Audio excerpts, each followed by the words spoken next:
For an ambitious local project is helping teens tackle depression. Kaukauna High School is one of 22 schools in our area with the program. Emily Roberts is there with how this is making a difference in students' lives.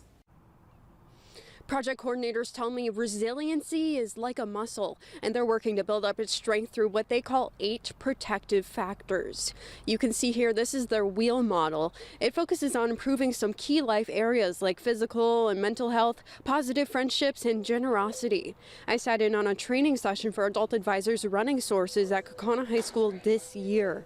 According to the latest Youth Risk Behavior Survey from the Department of Public Instruction, you'll want to hear this, more than 30% of students reported feeling sad and hopeless in 2021. Even more concerning, 18% of all students seriously considered dying by suicide.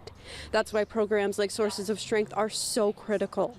If you're playing basketball with your friend and they break their leg, you get help. You call 911, you go to the coach, you connect them to help.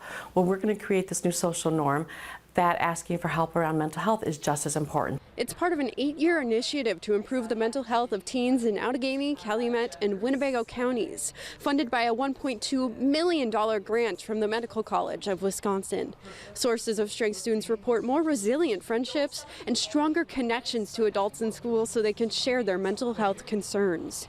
Knowing that this is a safe, comfortable, connected place for them to be where they can focus on the positives and be there for each other and know they have someone that they can talk to, it's a huge, huge win for them.